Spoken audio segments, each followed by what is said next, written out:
Hello दोस्तों। बिहार शिक्षक जो बहाली है उससे 20 दिन का समय जो है आपके पास बचा हुआ है दोस्तों। और उसी की तरफ एडू ज्ञान की तरफ से एक छोटा सा प्रयास है कि 20 दिन में 20 टेस्ट का टारगेट यहाँ से रखा गया है।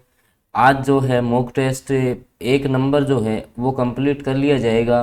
और ऐसे ही क्वेश्चन पूछता है बीपीएससी आपसे, क्योंकि आपको पता होगा पिछले में कुछ दिनों से लगातार आपको बीपीएससी प्रीवियस क्वेश्चन की सीरीज मैंने चला रखी थी।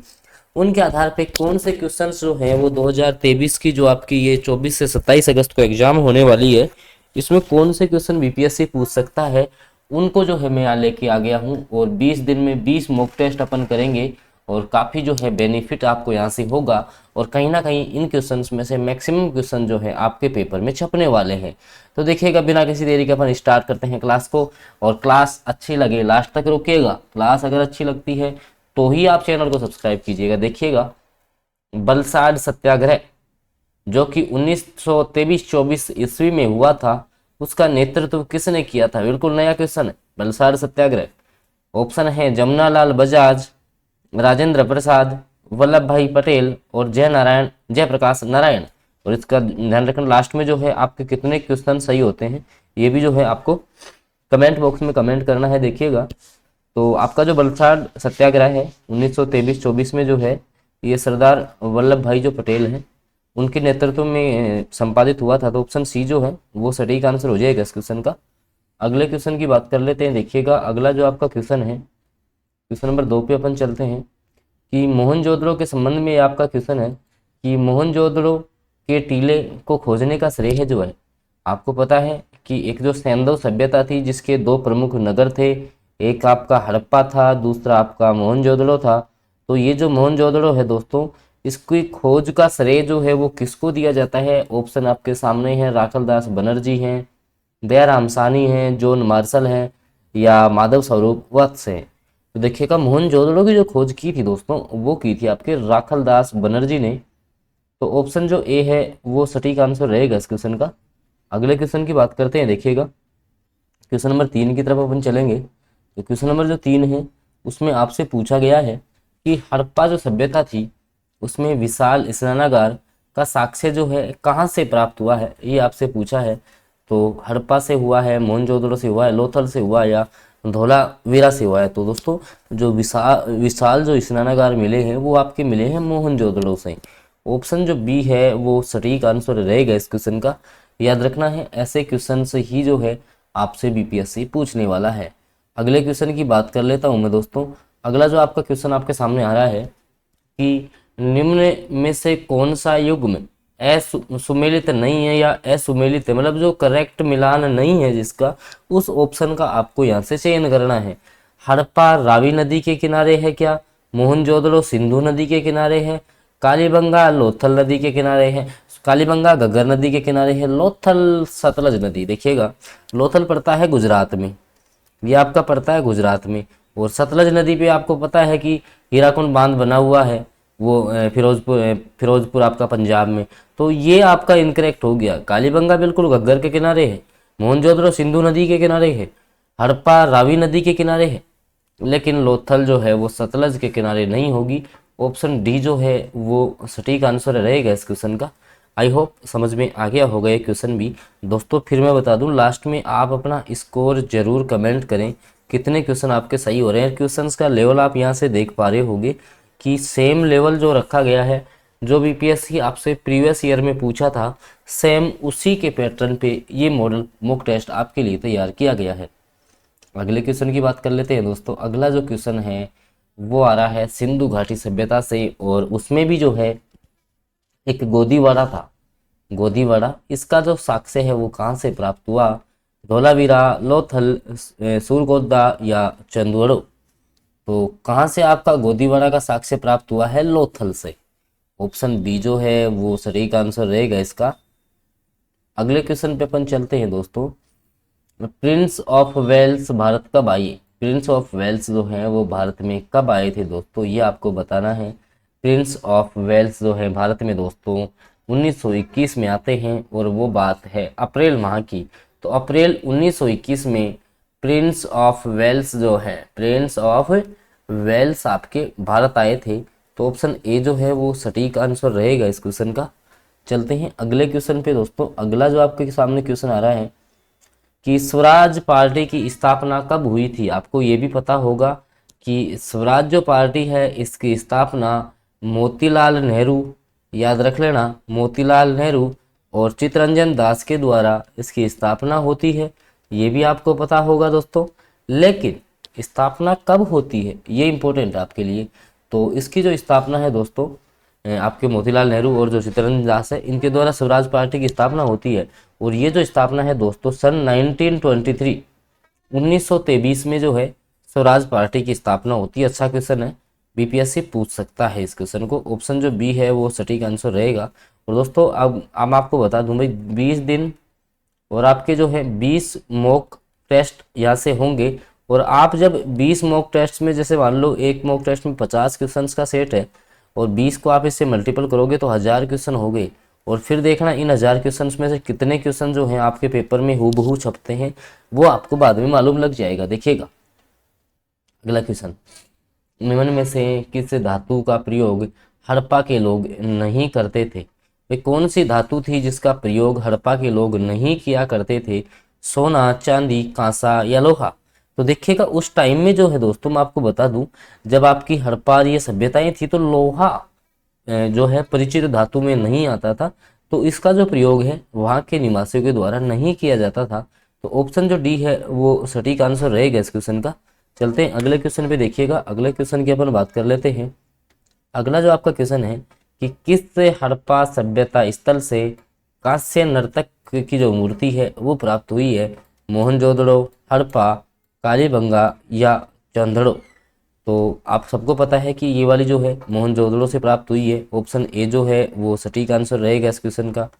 अगले क्वेश्चन की बात करते हैं। प्राचीनतम जो सिक्के हैं, ध्यान रखिएगा, प्राचीनतम जो आपके सिक्के हैं उनको क्या कहा जाता है। किस प्रकार की मुद्रा जो है, किस प्रकार की मुद्रा आपके प्राचीनतम सिक्कों को कहा जाता है। तो आहत सिक्के याद रखना है। आहत सिक्के जो है वो प्राचीनतम सिक्के हैं।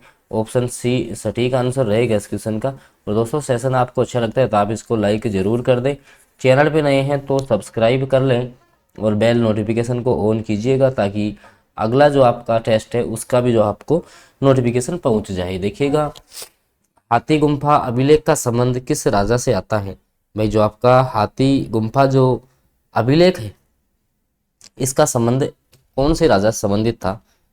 ऑप्शन आपके सामने हैं, रुद्रदामन, खारवेल, समुद्रगुप्त या अशोक।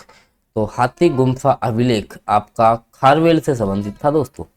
ये आपका किससे संबंधित हो जाएगा, खारवेल से। याद रख लेना है, हाथी गुम्फा अभिलेख खारवेल, ये नाम आते ही बस आपके जहन में आ जाना चाहिए कि खारवेल से संबंधित था। ये अच्छा क्वेश्चन है, पूछ सकता है बीपीएससी आपसे। अगले क्वेश्चन की बात कर लेते हैं। असहयोग आंदोलन कब शुरू हुआ था दोस्तों। असहयोग आंदोलन जो है वो कब शुरू किया गया था। 1920 या 1921, 1991 या 1980। तो 1921 में 1920 में जो है आपका असहयोग आंदोलन स्टार्ट हुआ था। अब इनका क्रम तो सारा आपको पता होना चाहिए। जैसे मैं आपसे अगर क्वेश्चन पूछना चाहूँ तो खेड़ा सत्याग्रह या खेड़ा आंदोलन जो है आपको कमेंट करना है। खेड़ा सत्याग्रह कब हुआ था ये आपको कमेंट करना है, क्योंकि गांधी जी के इन्हीं के जैसे चंपारण का हो गया, खेड़ा सत्याग्रह हो गया, असहयोग आंदोलन हो गया, इनका क्रम पूछता है वो आपसे। कई बार जो है इसके क्रम पे भी जो है क्वेश्चन बना देता है। तो अपन को जो है हर हर दिशा से आपको मजबूत रहना पड़ेगा, जब जाके कहीं ना कहीं इसमें सिलेक्शन होने वाला है। अगले क्वेश्चन की बात कर लेते हैं। देखिएगा अगला जो आपका क्वेश्चन है कि ऐसी कौन सी घटना घटित हुई जिसके कारण से 1922 ईस्वी में असहयोग जो आंदोलन है उसको स्थगित करना पड़ा था। किस घटना के कारण जो महात्मा गांधी के द्वारा असहयोग आंदोलन चलाया गया था उसको स्थगित कर दिया। अब देखिएगा ऑप्शन से, जैसे मोपला विद्रोह, तो मोपला विद्रोह तो आपका केरल का हो जाएगा। ये भी पूछा जा सकता है कि मोपला विद्रोह का संबंध जो है वो कौन से स्टेट से है, तो ये केरला से हो जाएगा। इसके अलावा बात करें Nagpur flag satyagraha, prince of Wales के भारत आगमन पर, या आपका जो है चोरा चोरी कांड, ये आपका पड़ता है दोस्तों यूपी में एक स्थान है जिसके कारण से जो है 1922 में महात्मा गांधी के द्वारा असहयोग जो आंदोलन है उसको जो है आपका स्थगित करना पड़ गया था चोरा चोरी कांड की वजह से। ऑप्शन जो डी है वो सटीक आंसर रहेगा इस क्वेश्चन का। चलते हैं अगले क्वेश्चन पे दोस्तों। अगले क्वेश्चन की बात कर लेते हैं अपन। प्रयाग स्तंभ अभिलेख का संबंध किस राजा से? आपको बताना है कि प्रयाग स्तंभ अभिलेख, ऑप्शन समुद्रगुप्त, चंद्रगुप्त, रुद्रदामन या अजातशत्रु। तो प्रयाग स्तंभ जो अभिलेख है दोस्तों, इसका संबंध आता है आपके समुद्रगुप्त से। प्रयाग स्तंभ समुद्रगुप्त, याद रख लेना। प्रयाग स्तंभ समुद्रगुप्त, याद रखोगे आप ऐसे कैसे। ऑप्शन ए सटीक आंसर हो जाएगा। फिर मैं बोल रहा हूँ दोस्तों, टीचर वैकेंसी की आप तैयारी कर रहे हो तो उस लेवल की तैयारी आप कीजिए। ना ही ज़्यादा आपको डीप लेवल में जाना है, ना ही आपको जो है ऊपरी लेवल से पढ़ना है। ऐसा लेवल आप पढ़िए जो बीपीएससी पहले जो क्वेश्चन पूछे। ऐसा तो है नहीं कि उसका उससे जो है एक्स्ट्रा लेवल आपको दे दिया जाएगा, नहीं, सेम इसी लेवल पे क्वेश्चन आएंगे। उन लेवल के आधार पर डेली मूक में आप शामिल हो जाएं, बहुत फायदा जो है आपको यहाँ से होने वाला है। अगले क्वेश्चन की बात कर लेते हैं दोस्तों। सर्वप्रथम सिक्कों पर लेख लिखने का कार्य किसने किया? सबसे पहले जो है सिक्कों पर लेख लिखने का जो काम है वो किसके द्वारा किया गया था? गुप्तकालीन शासक, मौर्यकालीन शासक, यवन शासक या उपरोक्त में से कोई नहीं। भाई सिक्कों पे जो लेख लिखने का काम है ना, वो कौन से शासकों ने प्रारंभ किया था? तो सटीक आंसर आपको बता देता हूं मैं। इस क्वेश्चन का जो सटीक आंसर है दोस्तों वो रहेगा ऑप्शन नंबर सी, यवन शासक। कौन? यवन शासकों ने ना सर्वप्रथम सिक्के पर लेख लिखने का काम पूरा चालू किया था। ऑप्शन सी जो है वो सटीक आंसर रहेगा। दोस्तों क्लास आपको पसंद आती है तो प्लीज़ आप लाइक जरूर करें, क्लास को अपने दोस्तों तक भी शेयर करें कि हाँ क्लास जो है आपके लिए इम्पोर्टेंट है। अगला क्वेश्चन देखो। गिरतावास की साक्ष्य कहाँ से मिले हैं? बुर्ज होम कश्मीर से, चेचर बिहार से, लोथल गुजरात से, रोपड़ पंजाब से। तो गिरतावास के साक्ष्य जो दोस्तों ये आपके बुर्ज होम कश्मीर से मिले हैं। ऑप्शन ए जो है वो सटीक आंसर रहेगा। दोस्तों क्वेश्चंस का लेवल आप देख पा रहे होंगे, किस लेवल के क्वेश्चन बीपीएससी आपको फंसा सकता है। हर वो लेवल मैंने कवर करने की यहाँ कोशिश की है कि किसी भी प्रकार से हमारे जो स्टूडेंट्स हैं उनको किसी भी परेशानी का सामना नहीं करना पड़े, क्योंकि कहीं ना कहीं एक सीट जो है आपको यहाँ से फिक्स करनी है। अगला क्वेश्चन बहुत ही अच्छा क्वेश्चन, सुनहरा क्वेश्चन आपके सामने आ चुका है। जुते हुए खेत के जो साक्ष्य है वो कहाँ से मिले हैं? तो ये आपके कालीबंगा सभ्यता से प्राप्त हुए हैं। दोस्तों ये आपकी हनुमानगढ़ राजस्थान में है सभ्यता, और ये जो है गग्गर नदी के किनारे है। ये भी थोड़ा सा आपको याद रख लेना है इस क्वेश्चन में। अगले क्वेश्चन की बात कर लेते हैं। अगला क्वेश्चन जो है, एक शब्द है आपका अलहिलाल और एक है कॉमरेड। पत्रिका का संपादन किसने किया? और ध्यान रखना वेरी वेरी इंपॉर्टेंट क्वेश्चन है ये आपके लिए कि अल हिलाल और जो कॉमरेड पत्रिका थी, दो पत्रिकाएं थी दोस्तों। एक तो आपकी कौन सी हो गई? अल हिलाल, और दूसरी आपकी हो गई कॉमरेड। दूसरी आपकी हो गई कॉमरेड पत्रिका। ये दो पत्रिकाएं थी दोस्तों। इनका जो संपादन है वो आपका डॉक्टर एपीजे अब्दुल कलाम के द्वारा किया गया था। तो अबुल कलाम जो आज़ाद है, ऑप्शन जो बी है वो सटीक आंसर हो जाएगा इस क्वेश्चन का। याद रखना है, काफ़ी अच्छा क्वेश्चन और काफ़ी फेवरेट क्वेश्चन जो है आपके लिए ये रहने वाला है। अगले क्वेश्चन की बात कर लेते हैं, जो कि जिसका जिक्र अपन ने प्रीवियस क्वेश्चन में भी किया है, मोपला विद्रोह। बार बार मैं बोल रहा था क्योंकि काफ़ी एग्जाम्स में ये क्वेश्चन छपा है दोस्तों, काफ़ी, और बीपीएससी ने भी 2-3 बार तो इस क्वेश्चन को पूछ लिया है। हो सकता है कि बीपीएससी का ये फेवरेट क्वेश्चन हो। तो देखिएगा मोपला जो विद्रोह है जिसकी शुरुआत जो है 1921 में होती है। अब शुरुआत कहाँ से होती है? तो देखिएगा इसकी जो शुरुआत है दोस्तों ये आपकी होती है केरला से। इसकी शुरुआत जो है वो आपकी होती है केरला से। ऑप्शन ए जो है वो सटीक आंसर रहेगा इस क्वेश्चन का।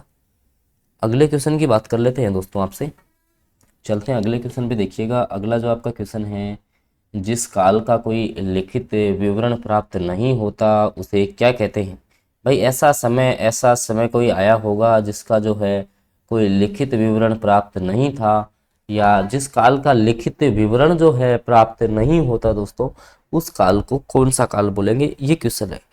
ऑप्शन देख लीजिए, नवपाषाण काल, पुरापाषाण काल, वैदिक काल या प्रागैतिहासिक काल। तो जिस काल का कोई लिखित विवरण नहीं प्राप्त होता दोस्तों, उसको जो है अपन प्रागैतिहासिक काल बोलते हैं। और ऐसा क्वेश्चन, एक क्वेश्चन ध्यान रखना, इस टाइप का क्वेश्चन है ना बीपीएससी आपसे कन्फर्म पूछेगा, 101% पूछेगा। आप स्क्रीनशॉट ले लेना ऐसा क्वेश्चन जो है, क्योंकि ऐसे क्वेश्चन में अक्सर बच्चे फंसते हैं। क्योंकि इसमें जो है फिक्स डेटा आपको याद रखना है, फिक्स याद रखना है कि कौन सा काल होगा। तो ही आप सटीक आंसर तक जा पाएंगे। तो ऑप्शन जो है डी करेक्ट हो जाएगा इस क्वेश्चन का। अगले क्वेश्चन की बात कर लेता हूँ। देखिएगा, आर्य जो है सबसे पहले कहाँ आकर बस गए थे? सप्त सिंधु प्रदेश, गंगा यमुना दोआब में, या घग्गर जो कि हकरा पाठ बोलते हैं इसको। तो उपयुक्त सभी जो है वो सटीक आंसर हो जाएगा इसका। सॉरी, गंगा यमुना दोआब में आकर के जो है आपके आर्य भारत में सबसे पहले बसे थे। अगला जो आपका क्वेश्चन है कि ऋग्वैदिक काल का सर्वाधिक महत्वपूर्ण जो देवता है वो किसको माना जाता है? बात की जा रही है ऋग्वैदिक काल की। कहने का मतलब ऋग्वेद जो आपका सबसे प्राचीन वेद है, तो इसमें जो है सबसे महत्वपूर्ण देवता जो आपका था वो था आपका दोस्तों वरुण। ऑप्शन डी जो है वो सटीक आंसर रहेगा इस क्वेश्चन का। अगले क्वेश्चन की बात करते हैं। देखिएगा, ऋग्वेद में उल्लेखित नदियों में सर्वाधिक पवित्र नदी कौन सी थी? गंगा, सरस्वती, यमुना या सिंधु? तो सरस्वती ध्यान रखना भैया, गंगा टिक मत करके आ जाना। इस क्वेश्चन को लेने का उद्देश्य यही था कि बात कब की जा रही है ये आपको देखना है। ऋग्वेद में उल्लेखित जो नदियां थी उसमें जो है सबसे पवित्र जो नदी मानी जाती थी ना दोस्तों, वो आपकी थी सरस्वती नदी। याद रखना है, बहुत अच्छा क्वेश्चन है, कंफ्यूजिंग क्वेश्चन है। ऑप्शन बी जो है वो सटीक रहेगा इस क्वेश्चन का। अगले क्वेश्चन की बात कर लेते हैं। चंपारण के किसानों को किसकी फसल आवश्यक रूप से उगाने के लिए 3 कठिया पद्धति लागू की गई? तो नील की खेती आपको पता भी है, महात्मा गांधी आए थे और यहाँ जो है इसको जो है नील आंदोलन भी बोला जाता है। राजकुमार शुक्ला के कहने पर ये यहाँ पे आए थे, ठीक है। तो नील आंदोलन से नील की खेती से संबंधित था आपका चंपारण का जो आपका आंदोलन हुआ था। खिलाफत आंदोलन के अग्रणी नेता कौन थे? तो खिलाफत जो आंदोलन है, अब देखो शौकत अली और मोहम्मद अली तो थे ही थे, लेकिन अगर जैसे अबुल कलाम आजाद भी नाम आ गया तो फिर सारों को लेना है, याद रखना, ये गलती मत कर देना। इस कारण से इस क्वेश्चन को लिया गया है, ठीक है। तीनों अगर नाम आ गए तो तीनों उपरोक्त सभी जो है वो सटीक आंसर रहेगा, ठीक है। अगला क्वेश्चन, ऋग्वैदिक आर्य किसकी पूजा करते थे? तो ये आपके जो है प्रकृति की पूजा करते थे। कौन? ऋग्वैदिक आर्य, ठीक है। थोड़ा फास्ट तरीके से करवा देता हूँ मैं। ऋग्वेद के 10वें मंडल में कौन से जो आपके जो हैं किसका उल्लेख मिलता है? तो दोस्तों शूद्र जो जंतु हैं इनका उल्लेख जो दोस्तों आपको ऋग्वेद के 10वें मंडल में देखने को मिलेगा। 10वें मंडल में जो है आपको कमेंट करके बताना है दोस्तों, गायत्री मंत्र का जो उल्लेख है वो ऋग्वेद के कौन से मंडल में है? गायत्री मंत्र का जो उल्लेख है दोस्तों वो ऋग्वेद के कौन से मंडल में है? अगले क्वेश्चन की बात कर लेते हैं दोस्तों। गायत्री मंत्र का उल्लेख किस, देखो आ गया क्वेश्चन ही आ गया, तो आपका जो है ऋण मतलब नयन ऋग्वेद। अगला, ऋग्वैदिक आर्यों की भाषा क्या थी? तो संस्कृत भाषा उनकी हुआ करती थी। महात्मा गांधी ने सत्याग्रह का सबसे पहले जो प्रयोग है दोस्तों वो किया था चंपारण बिहार में। अब देख लो इनकी सन याद रख लेना, चंपारण बिहार। फिर खेड़ा कब हुआ था? 1918 में, जो क्वेश्चन मैंने आपसे पूछा था। बहुत अच्छा क्वेश्चन है भाई, बहुत फेवरेट क्वेश्चन है। और लगभग ये क्वेश्चन जो है आपके बीपीएससी लगभग इस क्वेश्चन को पूछेगा। इनका क्रम पूछ सकता है, मैं फिर बोल रहा हूँ इनका क्रम जो है वो आपसे पूछा जा सकता है, क्योंकि एसएससी, रेलवेज, हर किसी डिपार्टमेंट ने जो है इस क्वेश्चन को बखूबी पूछा है। अगला है, गांधी जी किसके निमंत्रण पर चंपारण गए थे? तो राजकुमार शुक्ला। मैं बार बार जिक्र भी करता हूँ इस क्वेश्चन का। ऑप्शन डी जो है वो सटीक आंसर रहेगा इस क्वेश्चन का। अगले क्वेश्चन की बात कर लेते हैं। निम्नलिखित में से प्राचीनतम वेद कौन सा है दोस्तों? तो ऋग्वेद जो है आपका प्राचीन वेद हो जाएगा। अगला है, निम्नलिखित में से किस वेद की रचना गद्य और पद दोनों में की गई है? तो आपका ऐसा जो वेद है वो यजुर्वेद है, यजुर्वेद। अगला क्वेश्चन, अमृतसर में जलियांवाला बाग हत्याकांड में आयोजित सभा पर किसने गोलियां चलाई थी? तो जनरल डायर का जो नाम है दोस्तों सामने आता है। अगला, जलियांवाला बाग हत्याकांड कब हुआ था? तो ये आपका 13 अप्रैल 1919 को हुआ था दोस्तों, जलियांवाला बाग हत्याकांड, अमृतसर पंजाब में। अगला क्वेश्चन, ऋग्वेद में विनिमय के माध्यम में किसका प्रयोग किया जाता था? विनिमय के लिए, तो विनिमय के लिए गाय का जो है प्रयोग किया जाता था। अगला है, अगले क्वेश्चन की बात कर लेते हैं। प्रांतों के वैध शासन की स्थापना किस अधिनियम के द्वारा की गई थी? तो आपका जो है भारत परिषद अधिनियम 1919 के द्वारा। किस अधिनियम को काला कानून कहा जाता है? रोलेट एक्ट जिसको बोलते हो आप, तो रोलेट अधिनियम ऑप्शन सी में दे रखा है, ठीक है। और ये भी आपका 1919 में ही आया था, ठीक है, जिसको संदेह के आधार पर किसी भी व्यक्ति को जो है जेल में डाला जा सकता था। अगले क्वेश्चन की बात करते हैं दोस्तों। अगला जो क्वेश्चन है कि कौन सा युग में सुमेलित नहीं है नदियों के प्राचीन नाम और आधुनिक नाम? तो वितिस्ता झेलम नदी का नाम हुआ करता था, विपाशा व्यास नदी को बोलते थे, परोशनी रावी नदी को कहा जाता था, कुंभास वास्तु को नहीं कहा जाता था, ये इनकरेक्ट हो गया। बाकी अब यहाँ से ये याद कर लो, वितिस्ता झेलम, विपाशा व्यास, परुष्णी रावी। बहुत अच्छे क्वेश्चन से लेवल के हिसाब से क्वेश्चन जो है आपके लिए मैंने यहाँ से सेट करने की कोशिश की है। अगला क्वेश्चन है, उत्तर वैदिक काल का सर्वाधिक महत्वपूर्ण देवता कौन था? तो दोस्तों प्रजापति को जो है उत्तर वैदिक काल का सर्वाधिक महत्वपूर्ण देवता माना जाता है। अगला क्वेश्चन और लास्ट क्वेश्चन है, स्वराज मेरा जन्म सिद्ध अधिकार है, ये प्रसिद्ध जो कथन है वो आपके बाल गंगाधर तिलक के हो जाएंगे। दोस्तों फिर मैं आपको बता दूं 24 से 27 अगस्त को आपका एग्जाम होगा। 20 दिन का समय मात्र आपके पास बचा है। मैं फिर बोल रहा हूँ 20 मॉक टेस्ट अगर आप यहाँ से करके चले जाते हो, हर मॉक टेस्ट से 3 से 4 क्वेश्चन जो है आपके पेपर में देखने को मिल जाएंगे। तो लगभग जो है काफ़ी अच्छा सिलेबस आप यहाँ से कवर कर लोगे, क्योंकि यहाँ जो है मैं लगातार आपको पता है बीपीएससी के क्वेश्चन खंगाले जा रहे हैं और उनके आधार पर मॉक जो है आपके लिए तैयार किया गया है, ताकि यहीं से जो है सारे क्वेश्चन आपके पुटअप हो जाएं। अब इसमें जैसे किसी एक पर्सनल टॉपिक के भी क्वेश्चंस आ सकते हैं, क्योंकि हमारा टारगेट है कि मैक्सिमम क्वेश्चन जो है इन मॉक जो 20 मॉक आपको करवा देंगे ना, उनमें से आपके छपेंगे, ताकि आपको भी लगे कि हाँ निःशुल्क क्लासेज से भी सिलेक्शन लिया जा सकता है। तो आप ज़रूर हर टेस्ट दें। बाकी सेशन आपको अच्छा लगा हो तो इस वीडियो को जो है आप लाइक भी कर दें, और चैनल पे नए हैं तो सब्सक्राइब कर लें, साथ में बेल नोटिफिकेशन को भी ऑन कर लें, ताकि आगामी जैसे कोई वीडियो आता है तो उसकी नोटिफिकेशन जो है वो आप तक पहुंच जाए। धन्यवाद।